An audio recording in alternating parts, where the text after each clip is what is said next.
Assalamualaikum warahmatullahi wabarakatuh. Perkenalkan, nama saya Samha dengan nomor induk mahasiswa 2100201112. Perkenalkan, nama saya Lia Rizky, nomor induk mahasiswa 2100200130.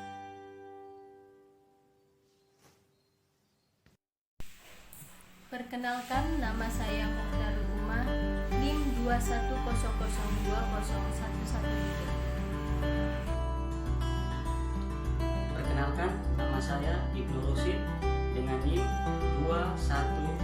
21002047. Assalamualaikum warahmatullahi wabarakatuh. Perkenalkan, nama saya Diana Murniati Ningtyas, NIM 2100200046, mahasiswa Pasca Sarjana TEP 2021 Universitas PGRI Adi Buana. Assalamualaikum warahmatullahi wabarakatuh. Perkenalkan, saya Ahmad Saifur Rahman dengan nomor induk mahasiswa 2100200050.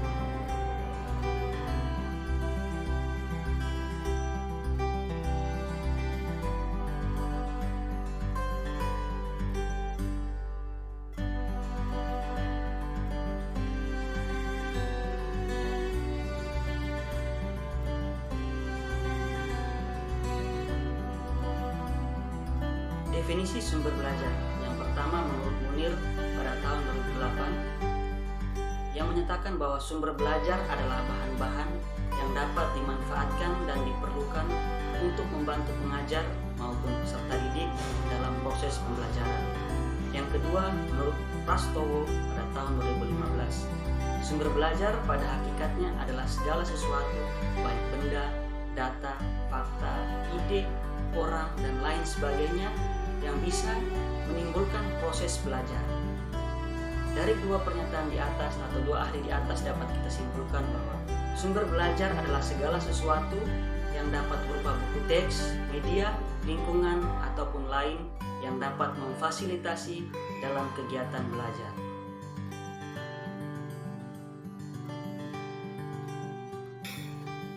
Selanjutnya yaitu definisi laboratorium. Berdasarkan Kamus Besar Bahasa Indonesia karya Purwadarminta tahun 2008, laboratorium diartikan sebagai tempat mengadakan percobaan atau penyelidikan dan sebagainya.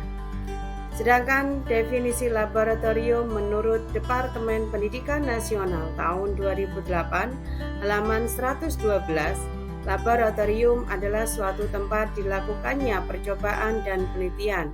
Tempat ini dapat merupakan ruangan tertutup, kamar, atau ruangan terbuka. Laboratorium adalah suatu ruangan yang tertutup di mana percobaan, eksperimen, dan penelitian dilakukan. Yang ketiga yaitu definisi laboratorium menurut Permenpan nomor 3 tahun 2010, diartikan sebagai unit penunjang akademik pada lembaga pendidikan, berupa ruangan tertutup atau terbuka, bersifat permanen atau bergerak, dikelola secara sistematis untuk kegiatan pengujian, kalibrasi, dan atau produksi dalam skala terbatas, dengan menggunakan peralatan dan bahan berdasarkan metode keilmuan tertentu dalam rangka pelaksanaan pendidikan, penelitian, dan pengabdian masyarakat. Jenis laboratorium. Yang pertama yaitu laboratorium riset, yang merupakan tempat yang digunakan untuk melakukan riset-riset ilmiah dalam bidang ilmu tertentu. Yang kedua yaitu laboratorium analisis, yang merupakan tempat untuk menganalisis kandungan bahan atau sampel tertentu. Yang ketiga, laboratorium uji, merupakan tempat untuk menguji kualitas atau kekuatan produk barang tertentu. Yang keempat yaitu laboratorium pengajaran, merupakan tempat berlangsungnya pembelajaran secara praktek dalam bidang ilmu tertentu.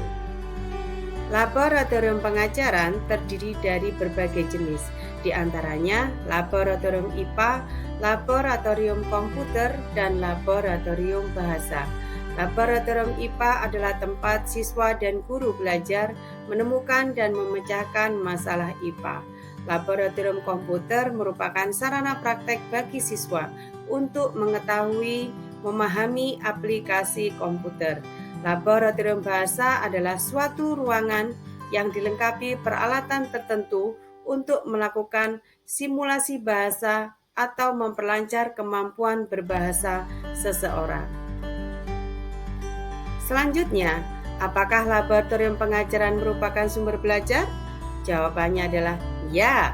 Laboratorium pengajaran termasuk dalam sumber belajar mengajar yang digunakan sebagai metode pengamatan dan metode percobaan, serta sebagai prasarana pendidikan atau sebagai wadah dalam proses belajar mengajar. Pembahasan selanjutnya yaitu tentang fungsi laboratorium. Berikut kami kutip pendapat dari Mujadi Hadiat dan kawan-kawan pada tahun 1998 halaman 15. Menurut Mujadi Hadiat, fungsi laboratorium yang pertama yaitu memberikan pelengkapan bagi pelajaran teori yang telah diterima. Antara teori dan praktek bukan merupakan dua hal yang terpisah, melainkan dua hal yang merupakan satu kesatuan. Sedangkan fungsi laboratorium yang kedua memberikan dan memupuk keberanian untuk mencari hakikat kebenaran ilmiah dari sesuatu objek dalam lingkungan alam maupun sosial. Fungsi laboratorium yang ketiga memupuk rasa ingin tahu sebagai modal sikap ilmiah seorang calon ilmuwan. Sedangkan fungsi laboratorium yang keempat yaitu memberikan keterampilan kerja ilmiah bagi siswa ataupun mahasiswa. Fungsi laboratorium yang kelima memupuk dan membina rasa percaya diri sebagai keterampilan yang diperoleh. Baik, selanjutnya adalah fungsi laboratorium menurut Sukarso. Fungsi yang pertama adalah sebagai tempat berlangsungnya kegiatan pembelajaran secara praktek yang memerlukan peralatan khusus. Fungsi yang kedua adalah sebagai tempat yang dapat mendorong semangat peserta didik untuk memperdalam pengertian dari suatu fakta yang diselidiki atau diamati. Untuk fungsi yang ketiga adalah tempat display atau pameran hasil dari percobaan yang dilakukan di laboratorium. Fungsi selanjutnya adalah sebagai tempat untuk memahami karakteristik alam dan lingkungan melalui optimalisasi keterampilan proses serta mengembangkan sikap ilmiah. Fungsi yang kelima sebagai tempat berlatih menerapkan keterampilan proses sesuai dengan tuntunan pembelajaran yang mengutamakan proses selain produk. Untuk fungsi yang terakhir adalah memberikan kelengkapan bagi pelajaran teori yang diterima, sehingga antara teori dan praktek bukan dua hal yang terpisah. Peran laboratorium pengajaran sebagai sumber belajar. Yang pertama adalah laboratorium pengajaran sebagai tempat timbulnya berbagai masalah, sekaligus sebagai tempat untuk memecahkan masalah tersebut.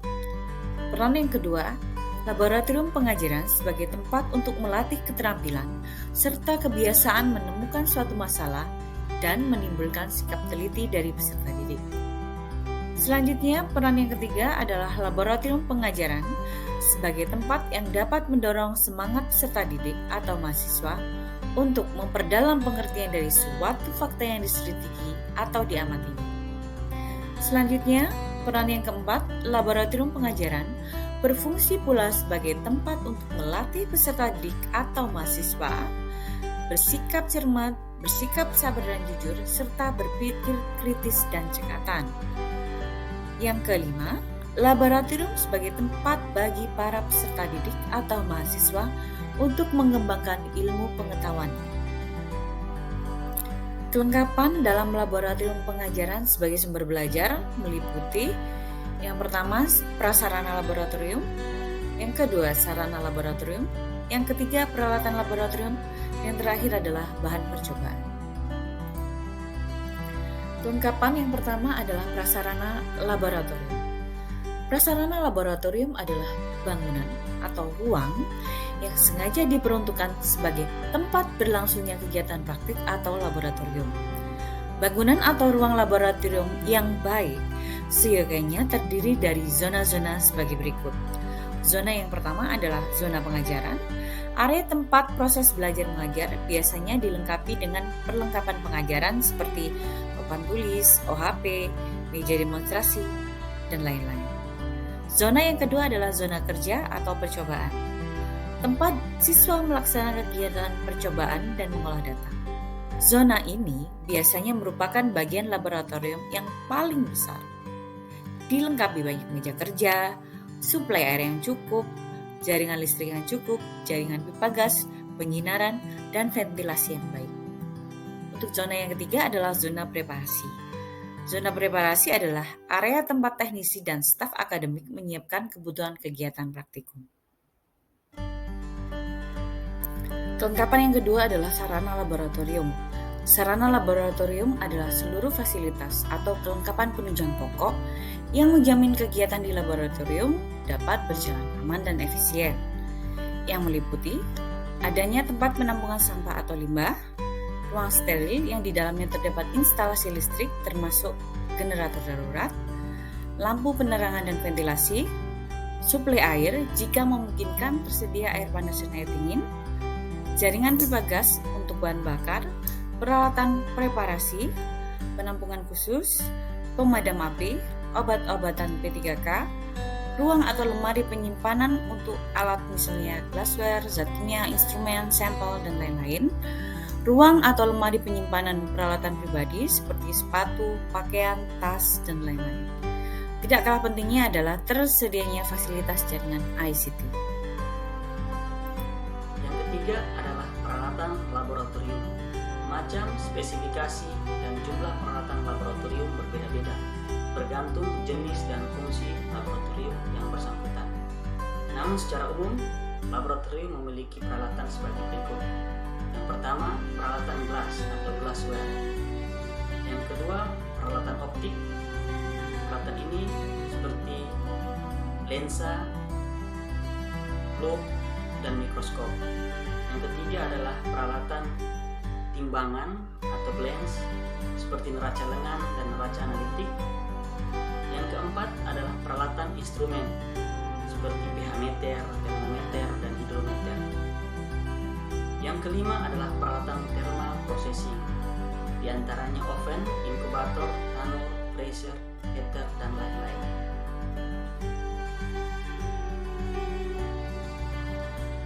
Yang keempat adalah peralatan laboratorium. Macam, spesifikasi, dan jumlah peralatan laboratorium berbeda-beda, bergantung jenis dan fungsi laboratorium yang bersangkutan. Dari beberapa jenis dapat kita ketahui bahwa yang pertama adalah peralatan sampling seperti jaring plankton, jaring ayun atau sweeping net. Yang kedua adalah peralatan pemisah bahan seperti saringan, sentrifug. Yang berikut adalah peralatan bedah seperti pisau bedah, papan bedah, gunting, pinset, dan lain sebagainya. Yang keempat adalah benda-benda peraga seperti model atau gambar daripada objek seperti hewan dan tumbuhan serta manusia.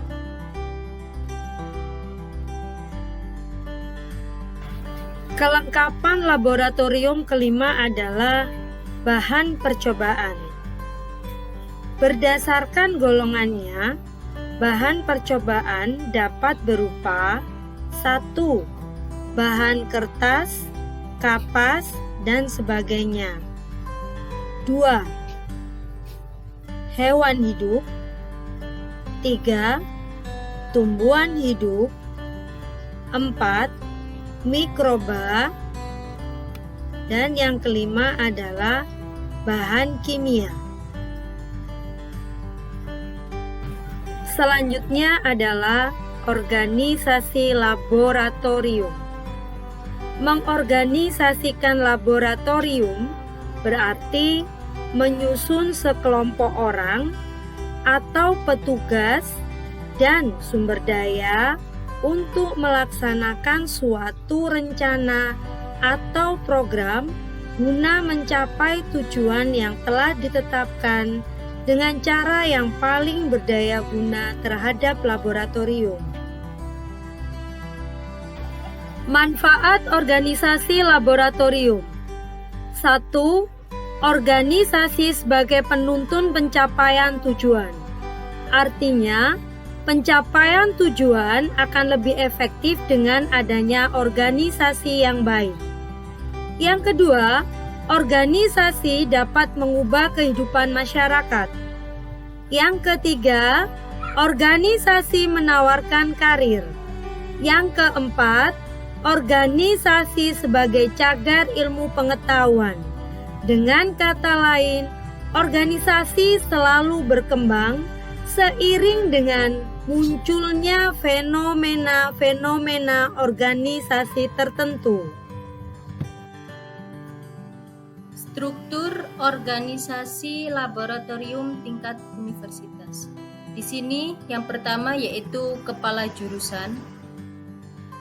Di bawahnya lagi ada kepala laboran. Selanjutnya sekretaris, bendahara, tim alat, tim modul, dan yang terakhir yaitu tim praktikum. Kepala laboran umum.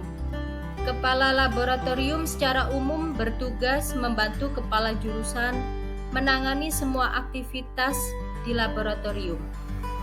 Laboran teknisi. Teknisi bertanggung jawab kepada kepala laboratorium dalam menjalankan tugas sebagai teknisi dan bertanggung jawab atas penggunaan fasilitas laboratorium. Praktikan tugas praktikan. Melakukan praktikum sesuai dengan jadwal yang telah ditentukan, menaati aturan dan tata tertib laboratorium. Dosen pembimbing praktikum. Di sini bertugas untuk membantu kepala lab dan melaksanakan praktikum dan melaksanakan pembimbingan serta asistensi kepada praktikan. Asisten laboratorium yaitu membantu kepala laboratorium bersama pelaksana laboratorium lainnya dalam melaksanakan kegiatan praktikum. Di sini contoh struktur organisasi laboratorium. Yang pertama, kepala sekolah, waka kurikulum, waka sarpras. Selanjutnya yaitu koordinator lab sekolah, koordinator lab IPA, laboran, dan yang terakhir adalah guru bidang studi. Kepala sekolah bertanggung jawab dan mengawasi jalannya pelaksanaan program pengelolaan, pemanfaatan, dan pendayagunaan laboratorium. Waka kurikulum. Di sini tugasnya yaitu berkoordinasi dengan koordinator lab sekolah dan koordinator lab untuk menyusun program kegiatan pembelajaran di laboratorium. Selanjutnya yaitu waka sarpras. Bertugas untuk berkoordinasi dengan koordinator lab sekolah dan koordinator lab untuk menyusun program pengadaan sarana dan prasarana di dalam laboratorium. Koordinator lab sekolah berkoordinasi dengan waka kurikulum, waka sarpras, dan dengan koordinator lab IPA untuk menyusun program kerja di dalam laboratorium yang sistematis, terencana, dan berkelanjutan. Yang terakhir yaitu laboran teknisi. Teknisi bertanggung jawab kepada kepala lab dalam menjalankan tugas sebagai teknisi dan bertanggung jawab atas penggunaan fasilitas laboratorium. Sekian, terima kasih. Selanjutnya akan disampaikan oleh Pak Syaiful. Baik, terima kasih Ibu. Selanjutnya yaitu tentang pengelolaan laboratorium. Ada beberapa hal yang perlu disampaikan dalam hal ini. Yang pertama tentang perencanaan.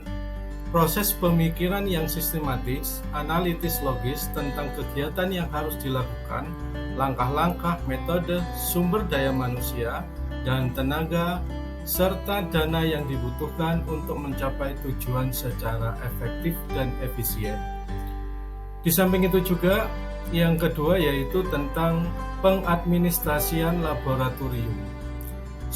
yaitu suatu proses pencatatan atau inventarisasi fasilitas dan aktivitas laboratorium sehingga seluruh kegiatan yang terjadi di laboratorium akan terorganisir dengan baik. Dan tak kalah pentingnya poin berikutnya yaitu penataan alat dan bahan, yaitu proses pengaturan alat atau bahan di laboratorium agar tertata dengan baik sehingga dalam penggunaannya akan memudahkan pemakaiannya. Di samping itu juga pengamanan, perawatan, dan pengawasan. Segala aktivitas yang dilakukan di laboratorium harus memiliki pengamanan, pengawasan, dan perawatan sehingga peran laboratorium menjadi maksimal. Berikutnya yaitu tentang manajemen laboratorium. Untuk pengelolaan laboratorium yang baik harus dipahami perangkat-perangkat manajemen laboratorium itu sendiri, yaitu tata ruang, alat yang baik dan terkalibrasi, infrastrukturnya, administrasi laboratorium, organisasi laboratorium, fasilitas pengadaan, inventarisasi dan keamanan, disiplin yang tinggi, serta keterampilan sumber daya manusianya, termasuk juga peraturan dasar, penanganan masalah umum, dan jenis-jenis pekerjaan.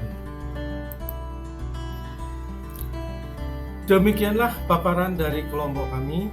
Dapat kami simpulkan bahwasanya yang pertama, manfaat laboratorium yaitu sebagai sumber belajar mengajar yang digunakan sebagai metode pengamatan dan metode percobaan serta berbagai prasarana pendidikan atau sebagai wadah dalam proses belajar mengajar.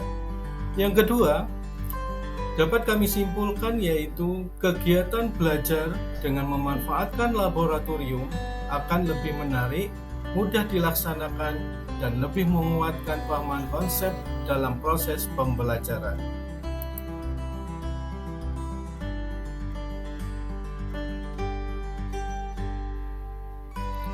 Demikianlah paparan dari kelompok kami. Kami ucapkan banyak terima kasih. Tetap semangat, salam sehat, dan selalu menabur tentang sebuah kebaikan. Wassalamualaikum warahmatullahi wabarakatuh.